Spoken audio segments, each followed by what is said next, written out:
This episode of the Blue Collar Real Estate Podcast brought to you by Stacy Mayo and the Scott Miller team at Ruoff Mortgage. Whether you're buying new or refinancing, Ruoff has a solution for you. What is going on, everybody? It's my apologies, my brother. It is Friday at 5. It's Greg and Ryan at Blue Collar Real Estate coming at you, and we are here again for yet another week of awesomeness. So, Greg, what is going on, my brother? Dude, everything's going on, right? We're leading up to Christmas. It is. It's a good day. We are leading up to the end of the year, and hopefully a different kind of 2021. I feel, 2020 has been, it's been different, but it's also been good. So, opportunities are always around the corner if you're looking for them, and it's been a good year. So I'm super thankful for it, but yet I know there's a lot of things that have happened this year that, maybe it's time to kind of turn the chapter. So we're going to talk about that on the next episode, but right now, we are going to continue for one more episode on what we've been diving into for the last several weeks. Yep. And that's exposing the opportunities that exist within the trades industry. And I'm excited about this, Greg. You and I are so amazingly passionate about this. I'm super excited. I hired a new person today to help, in, my trades business at Roofco. And it's just, there's so much opportunity out there right now that I feel that if you're just willing to show up every day and do the work, oh my gosh, you can do whatever you want to do in your life. And fast forward 3 years after you learn a new trade, like we've talked on so many episodes in the past, you show up, you maybe sign up for an apprenticeship program, you get the opportunity to get paid to learn a new trade, and all of a sudden, guess what? Fast forward 3 years, you know what you need to go do to start your own thing if you want to, right? And that's what I love about this stuff. I got to share an anecdote that just pissed me off to no end this week. Uh-oh. So Tuesdays, I take my dad lunch, Yeah. and I bring him Taco Bell, his choice. I love Taco Bell. It's Taco Tuesday. I got a funny question for you. What's your favorite thing at Taco Bell? Like, what do you get every time you go there? Used to get chili cheese burritos. Not all of them have it anymore. Why don't they have that? I love the They chili do it cheese the one in burrito. Brownsburg. Really? Yeah, I had one today. But, so, I go to the Taco Bell in Plainfield by the interstate. I get up to the drive-thru and they say, sorry, we're closed due to lack of staffing. So I don't want to hear people talk about they can't find a job. No, that's it. I was listening to our last episode driving around today. I literally covered every mile of 465 today. Dude, there's so many people hiring. You see signs everywhere around town for people hiring right now. It's insane. And when you get into the trades, I realized listening to that episode, every single trades episode we've done, and we've got a lot of friends that own these different businesses. Yep. None of them can make it. They're that busy. Literally, that busy. So, like you said, 2021, messed up year in a lot of ways, but there are opportunities out there. Don't sit around and wait for the government to send you a check. Or sit around and wait for somebody to just simply write you a check and pay you to do something, because here's the thing. It's 1 year invested in a good trades industry job, and we're going to explore another really kind of different one today that, is slightly off, the path of what we've been talking about. But ultimately, it's the exact same thing with just an infinite amount of demand. Yep. And all it takes is showing up, figuring out, hey, how could I do this maybe a little bit better every single day? And then all of a sudden, you get promoted. You make more money. Maybe you're not making insane money year one, but who cares? Because by year 3, you can, just by showing up every day, doing what you say you're going to do, you can dramatically elevate in any single company, and the opportunity to earn money is there. And if it's not, then you go start your own business and go do it for yourself. And speaking of starting your own business, I'm just gonna tease this. We haven't talked about it before, but I'm now 8 chapters in to a new book. Uh-oh. You're writing another one. That's nonfiction. I love that. About how to start your own business if you've got wheels, something to drive, and very little money. I love that. And we're going to preview 20 different businesses that you can start with almost no money. We'll get into that after the first of the year. There's a little teaser for you right Today, there. Where'd it go? There it is. Today. That's the right camera. Today. Pick one. Just let's go with it. All right. So today we're going to talk about trucking. Trucking. So this does not tie into real estate at all yet. I was looking up some numbers, and literally FedEx delivers almost 3 million packages every day. The U.S. Postal Service delivers 472.1 million pieces of mail every day. That stuff has to get there somehow, right? Right. And because several years ago, they started removing many of the rail lines in the United States, which carried a lot of freight. It's trucking. And the more freight we have, all you got to do is drive out into Plainfield or around Northfield and Brownsburg. There's warehouse after warehouse after warehouse, and all of them have 50, 70, 100 bays for semis to back up to. That is literally how we move everything. It's how we move food. It's how we move building materials. That's our tie-in. There we go. It's how we move hazardous materials. I mean, you name it. Today, in the year 2020, it's going to get to you or go from you on a truck. It 100% has to, because that's the thing, as people, we don't always appreciate how the hell things get to where they are. We show up at a local grocery store, whatever name it is, and everything that you want is there. Right. But what you don't always appreciate is, how did it get there? It had to get there in some way, shape, or form, and that always involves the method of transportation. So the trucking industry is it's not going away ever. No. And there's different ways. Just knowing people in this industry and the technology behind it, I mean, it's insane. But yet, ultimately, you're always going to need somebody to make sure the goods get from where they are to where they want to go. Period. And in the U.S. today, on any given day, there are over 2 million trucks on the road. Literally. Yeah. So that's not going to change, because as more and more people stay home, and instead of going out and buying stuff, instead of going to the store and buying stuff, they're having stuff delivered to them. So there's alternative forms of transportation. I literally heard this stat the other day, and it's not really a stat, it's more of just I heard this story, but every single transport van in the city of Indianapolis, where we live, has literally been rented out by companies like FedEx, UPS, and Amazon right now. Yep. Because you can't rent a van right now. It's December 18th. You can't rent a van in this city. And good luck. One of my numerous children, because I have many, I have a gaggle of children. One of them delivers for Amazon. Mm-hmm. Yesterday, no, in 3 days, he put in 40 hours. 3 days. And he told me, him and his roommate both work for Amazon. They deliver, or for an Amazon subcontractor. But point is, they deliver for Amazon. I said, how many stops you have left when we were texting yesterday? He's like, left to do today? I said, yeah. He said 120. That's nuts. And we'll get into other trucking in a minute, but that's also delivering, right? My first job driving a truck was driving a lumber truck for a lumber yard out in Columbus, Nebraska. Mm-hmm. I was 20 years old, and this truck was from the 60s. I mean, the wheel. I remember, yeah, they're I drove grain trucks. I grew up on a farm, right? Yep. And grain trucks, were the old ones from the 60s, the International cross front. And yeah, the wheel is literally the size, it's insane. You had to have one of those little balls on it in order to turn the darn thing, because they were so massive. And they were rigid and bouncy and pleasant to ride in, is what I like to say. Me being a young, ignorant 20-year-old, my boss was like, hey, can you run this load out to such and such? And I said, sure. He said, cool. You know how to use a PTO? And I went, yep. I had no idea what it was, which is the button you pop and the bed goes and the load dumps off. But so that was my first experience. I had a CDL Class B, and we'll talk about what the different CDLs are in a minute, that allowed me to drive straight tugs. I used to be a delivery guy for Ice Mountain, and you have to deal with air brakes, and there's just all kinds of stuff with it. But the coolest thing about this, and part of the reason I wanted to do this episode, my dad is a retired truck driver. Mm-hmm. He worked for Roadway for 30 years. And that job and that union pension and all that other stuff and the benefits provided me and my brother with good dental care, health care, all those kind of things. It was a good job to have. His other brother, Charlie, retired from CF, and his other brother, Morris, retired from Yellow. So there's a lot of driving There's in the some family. history in there, yeah. But to me, I think a lot of times it's an industry that's overlooked. We don't understand the importance of it. And as we relate to the building trades, kind of the first thing I want to talk about is the lumber truck. Yeah. If you're going to build a house, you've got a pickup truck, I've got a pickup truck. You can take your truck and you can make however many trips to Home Depot and take all the lumber there yourself. Yep. But is that efficient?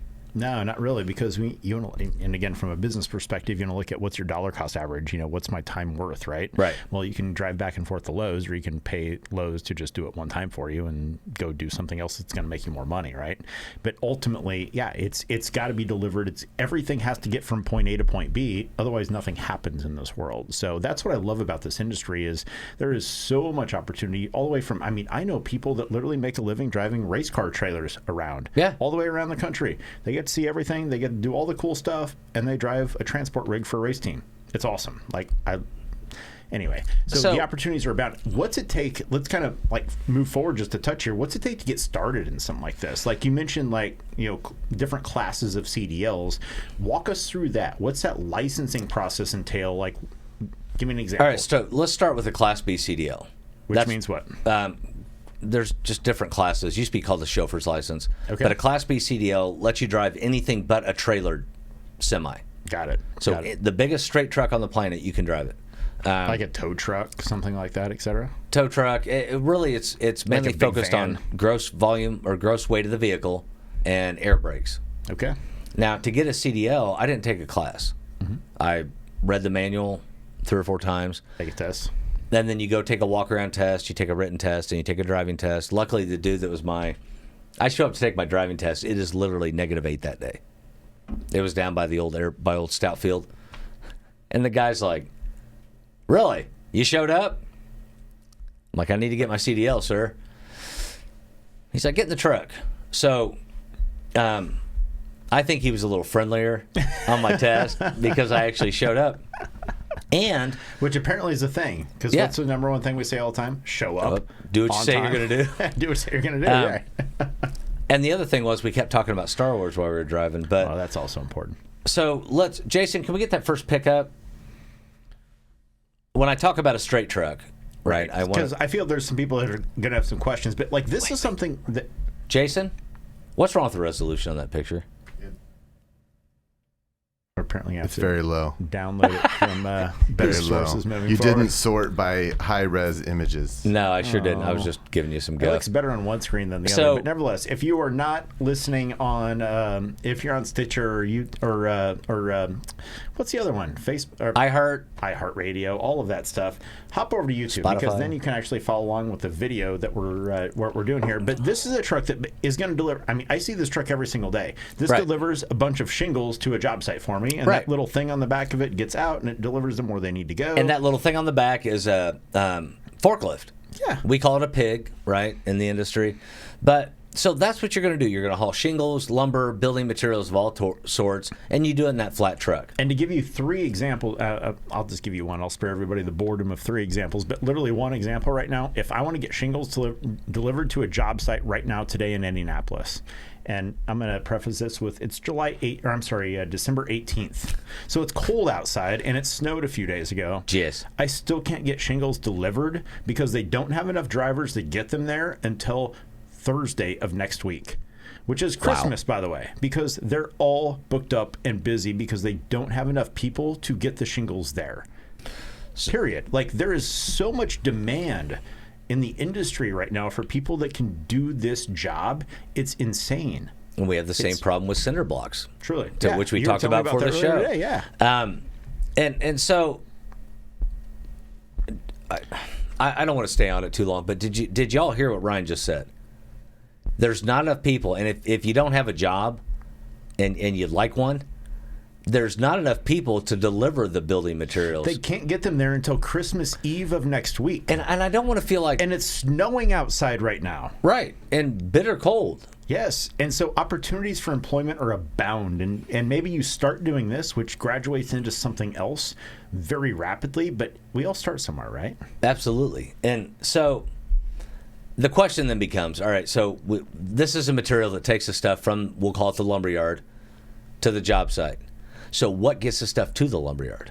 That's where everything else comes in. Because, again, I'm going to go back to the roofing world. You see all these massive, flat load trucks coming in with massive pallets of shingles lined up. I see them every day because I pay attention to that because I just love that stuff. But that's what it is. So fast forward. Go ahead. So next picture, please. There it is. That is your standard building material truck. That's literally a whole house right there. Right. Lumber, shingles, drywall. It all comes on a truck like that. Now, that's a semi. Yeah. That cat is going to make more money, and we're going to get into what goes into his license a little bit later. But I just want people to see the difference. Because the lumber and materials that we're delivering out of the yard, they have to get to the yard. And they get to the yard with that guy. Yeah. Now, a flatbed driver, and it always makes me think of that funny Bob and Tom bit. I'm not familiar with. Trucker clock. Who wants some? You know that one. I do not. I'm sorry. Jason? I suck. No, I'm not familiar with that one either. Sorry. You're If out there you're on an island watching- on this. I'm sorry, brother. And you're familiar with Trucker Clock, leave us a comment. Because I feel I haven't really- listened to Bob and Tom since I was had a real job in the '90s, so that was always on. I feel it was like wow. somewhere back in like 04 for me that I last did. But I mean, I hear they're still going strong. I This just is don't like a listen to the radio 20-year-old anymore. bit. I'm sorry. I got feel- nothing. I'm still not the '90s. Wow. Wow, that hurts my spirit right All right, here. just saying. Oh, sweet crikey, that was funny. That was funny. Did you say sweet crikey? I did. Crikey! I did from the alligator man. Or Crocodile Hunter. Yeah, the Crocodile Dundee. hunter. The alligator man. He's a reptile fella. I love that guy. He was so awesome. So, Anyway, again, staying with the job site theme. Steve Irwin. Yeah. That name just popped in my head. Anyway, moving Thank on. you for that. The job site theme. There you go. You're up next. Next week's sponsor will be Ritalin.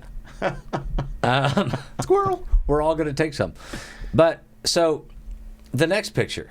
There Bam. it is.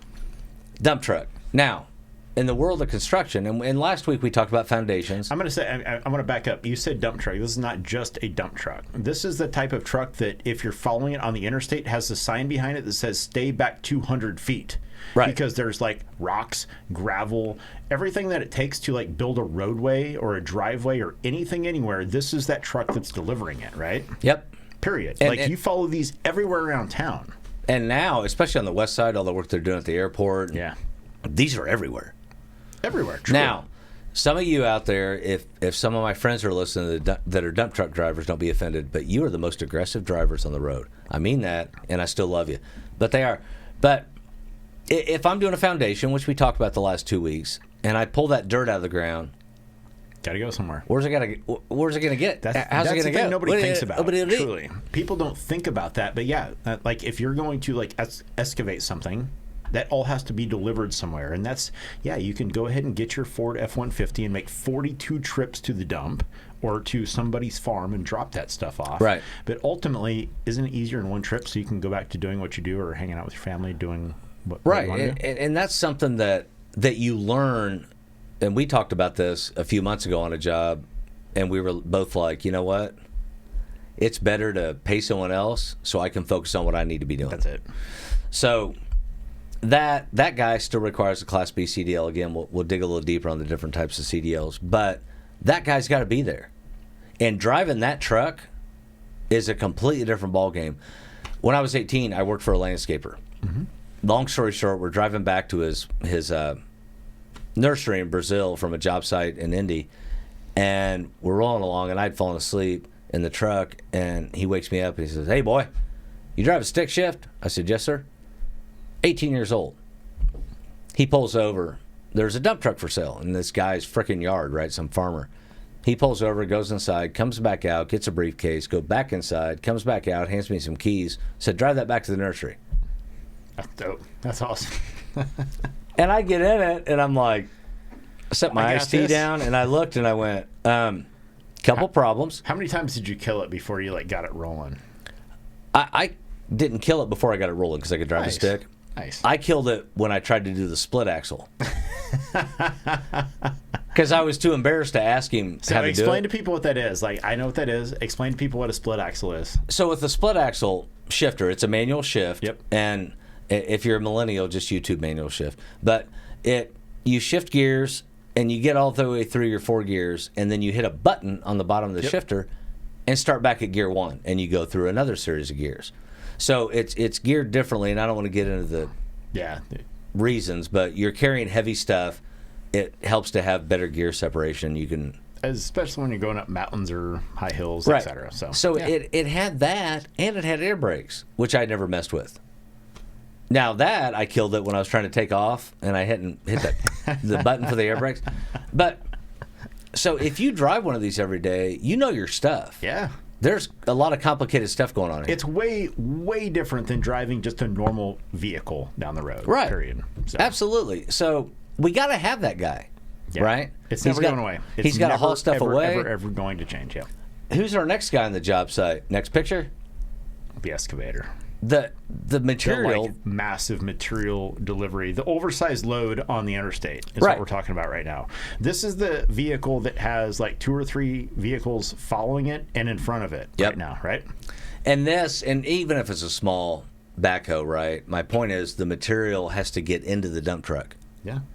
And the guy, we've already talked about earth movers and excavators, but somebody's got to get their equipment to them. You can't drive that down Main Street in Plainfield. It's going to go poorly. So you've got, you got a semi driver. And this guy or gal, again, they're a specialized driver. They know how to haul that load. Because that load, not only is it ridiculously heavy, it's wider than it should be, which has its own set of challenges and opportunities, right? You've got, and we talk about an 18-wheeler, you got 2, 4, 6, 8, 10, 12, 14, 16, 18 times 2, 36 plus 2. This is a 38-wheeler. That's a lot going on. And a So- lot of responsibility to manage there. So let's kind of like take a look at real quick here, Greg. So we've talked about a lot of different types of truck opportunities that are, exist. Obviously, everything's got to get from where it needs to go to where it needs to be. But let's kind of talk about the different types of licenses involved. You've alluded to this a couple times, but the different types of classes of CDLs. If you don't mind, like, let's walk people through that and then kind of walk them through what kind of income opportunities exist within this industry. Wait, I got 2 more You got specialty 2 more? trade trucks, and then we'll do that. Fair enough. Let's dive into it. So, The next specialty picture- trade truck coming up next is, How could we forget the cement mixer? I mean, it's got to go everywhere. Literally, these things are everywhere. And what this guy's doing is laying a long stretch of road. Again, if you've driven between downtown Indianapolis and the last Plainfield exit, they've been working on that for months and months and months, and there's hundreds of these trucks showing up every day. Hundreds of them, literally. They have to keep the cement moving so it doesn't harden in the truck. And they're very actively involved in the pour. Again, another specialty vehicle. And then because Ryan so delicately suggested that we're spending too much time on this, the last picture. This is like the massive earth mover. This is like literally, if you are not on YouTube, you want to hop on YouTube real quick and just check this out because like they're literally moving a house. Literally, the whole house. This is so impressive to me. I so want to witness like loading this house. I've never seen this live. I've only seen the videos on YouTube that everybody else has. I want to watch this live because it's truly remarkable what's going on here. It is. And again, the amount of technology, knowledge, figuring, planning that goes involved in that guy getting behind the wheel. Yeah, because if that part of the house falls off the bridge, everybody, like, none of what they do makes any matter at all. It's got to be fixed. So it's like every degree of engineering and technology goes into this, and it's not just some dude driving a truck. This is like massive thought process that goes into this. Oh, yeah. And there's for those of you that watched episode 15, there's a Queen Anne Victorian in Plainfield, out west of town by Brewlink, that at one point, I don't know if it's still available, but you could have it if you would just move it. Yeah. This is what's involved in moving it, and it's about $50,000 Yeah. to move a house like that. So those are some of the different specialty things, and I know it may feel like I belabored the point and all these different things, but it's just you said it 11 minutes ago. It's stuff people don't think about. Truly. How does that happen, right? And the second you ask yourself, how does it happen, is the minute you find opportunities to go out and create a job for yourself, go out and find something new to do, go out and just like fill a gap that exists in the world and make some money doing it, which is what I love about it. So let's kind of tie this up with like, what do opportunities in this field like both start with, and like what can you actually achieve in this industry? So let's talk about the Class B. Yeah. Which we talked about earlier. That's what I had. I never got the Class A. My dad had a Class A. One of my sons has a Class A. I never went that far. But like I said, that one I just studied. Mm-hmm. Now that allows me the opportunity to drive the flatbed we showed, the dump truck, the cement mixer, a box truck. Which is a full-time job that in most cases, correct me if I'm wrong, Greg, but are going to be paying you well north of $25 to $30 an hour. Yes. Is that fair? Yes. Well, yeah, you'll start about 15 or 20.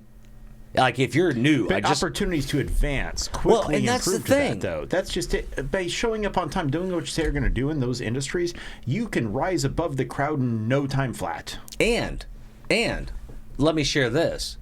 So let's say I start off with my CDL and I'm making $18 an hour. And it's probably more than that now.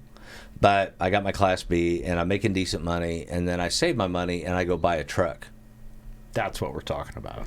Then I contact a freight broker and I say, hey, I've got a 32-foot box truck. I'm willing to deliver within 3 hours of Indianapolis city center, right? Then you start. Then you get enough business, and then you go, hey, Ryan, you said you want to get a CDL. I got a second truck.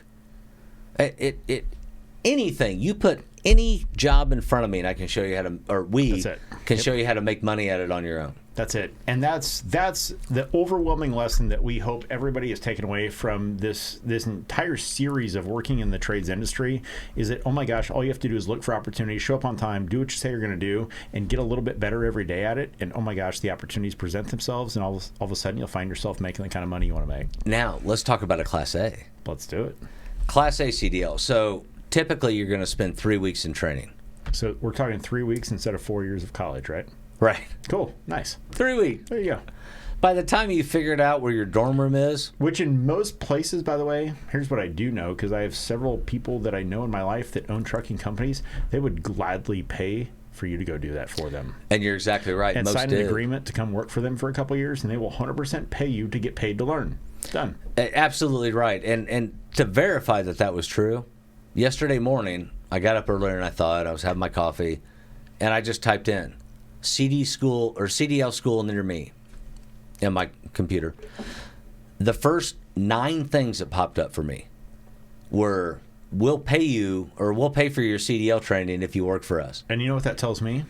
Is there is massive demand in the industry. Super neat. Now, so you get the thing, and like I said, you can get it paid for. If you pay for it yourself, if you're like, I don't want to be beholden to another company or a company for 2 years, it's $4,000 to $6,000. Literally, it's $4,000 to $6,000. You get the education you need to make a strong earning income for a lifetime, which then again can spawn into, which I so support, open your own business. Go employ some more people, develop some leadership skills, understand how to do this, and all of a sudden you change your life. And if you're an OTR driver, which is what? Over the road, sorry. Over the road. If you're an over-the-road driver, you can lease or buy your own rig. Mm-hmm. The trailers are almost always whoever's freight you're hauling, right? But you can buy your own rig and get paid per mile. And I know guys today, right now, they're driving trucks. Guys I went to school with, right? They're my age. They're still out driving a truck that are making well into the 6 figures. Yeah. Because they own their own rig and they're willing to do a 6-day swing, right? Like anything else, it's a business. And when you're looking at anything, there's opportunity that exists. Yep. And if you're willing to find some gaps that you can fill, oh my gosh, the opportunities are limitless. So to bow tie this, I thought he was going there. To bow tie this, it's funny. We do this with the camera angles all the time. I just don't ever pay attention to the cameras. That's why I just focus. We're just talking. When you listen to the podcast, though, and you hear me joking about it, I'm sure people that have never watched it are like, what the hell's wrong with him? I'm sure people that have watched it think that too. I don't have an answer to that question. But we just love him and we move on. I feel loved. So just to kind of put a bow tie on this, the thing is, I wanted to talk about trucking. Number one, as we've shown with the different types of trucking, it's absolutely essential to build a house. Yep. Absolutely essential. It does not happen without. In fact, as we speak right now, as we get done with this episode, guess where I'm going next? Because they did not have a driver to go do what I needed done next. Going to get shingles. I'm going to go move shingles around a house tonight because we have a job that needs done tomorrow, but she's got friends coming over tonight, so we got to make the customer happy, of course. So that being said, I got to go move shingles because my supplier did not have a driver available to go move them for me. So there again, I would gladly pay somebody $300 right now, so I don't have to go do this. But I'm going to go do this. So anyway, so if you want to make what else are you going to do on a Friday night? Right. Well, I can think of many things I'd love to do, but for that and this is blue collar real estate. And Greg, I thank you for sharing this episode because, quite frankly, it's something that is just it's needed to be talked about because the opportunities that exist are abound.